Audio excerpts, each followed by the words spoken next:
వనపర్తి జిల్లా కాంగ్రెస్ పార్టీ కార్యాలయంలో భారత జాతీయ కాంగ్రెస్ పార్టీ 140వ ఆవిర్భావ దినోత్సవం సందర్భంగా డీసీసీ అధ్యక్షులు శివసేన రెడ్డి పాల్గొని కాంగ్రెస్ పార్టీ మువ్వన్నెల జెండాను ఆవిష్కరించారు.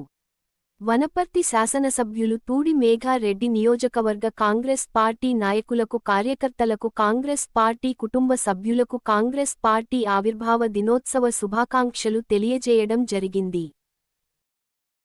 అందరికీ నమస్కారం. ఈరోజు కాంగ్రెస్ పార్టీ ఆవిర్భావ దినోత్సవంగా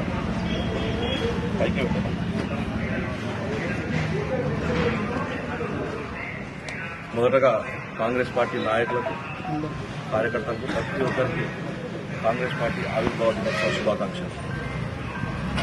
1885లో డిసెంబర్ 28వ తారీఖు రోజు కాంగ్రెస్ పార్టీ ఆవిర్భవించి బ్రిటిష్ సామ్రాజ్యాన్ని, వారి అరాచకాల నుంచి మన భారతదేశాన్ని కాపాడుకోవాలన్న ఆలోచనతో ఆ రోజు పుట్టిందే ఈ కాంగ్రెస్ పార్టీ.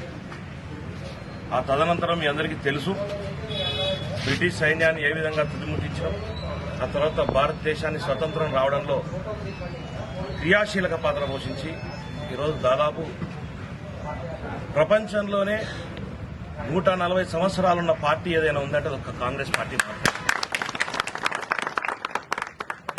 మనకు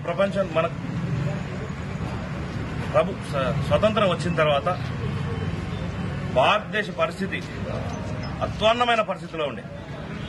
30 కోట్ల జనాభా ఉన్న ఆ రోజుల్లో తినడానికి తిండి లేని పరిస్థితుల్లో నుంచి 45 సంవత్సరాలుగా కాంగ్రెస్ పార్టీ పరిపాలనలో ఆ రోజు తినడానికి తిండి లేని పరిస్థితుల్లో ఉన్న భారతదేశం ఈరోజు భారతదేశంలో ఎయిర్ పెన్ నుంచి ఏరోప్లేన్ వరకు భారతదేశంలో తయారయ్యే విధంగా ఘనత భారతదేశాన్ని పరిపాలించిన కాంగ్రెస్ పార్టీ ప్రధానమంత్రులని మీ అందరికీ తెలియజేస్తాం.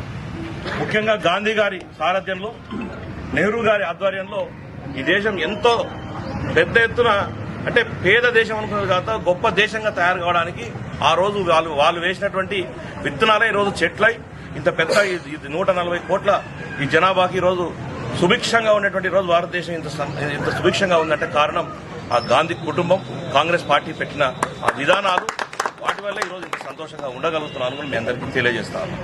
కాబట్టి ఈరోజు మళ్ళీ ఒక్కసారి అందరికీ తెలియజేయడం ఒకటే, కాంగ్రెస్ పార్టీ విధి విధానాలతో మనందరం ముందుకు పోదాం. రాబోయే రోజుల్లో కూడా ఖచ్చితంగా కాంగ్రెస్ పార్టీకి అండగా ఈ పార్టీ ఇదే విధంగా భారతదేశాన్ని కాపాడుతుందని మీ అందరికీ తెలియజేస్తూ సెలవు తీసుకుంటాం.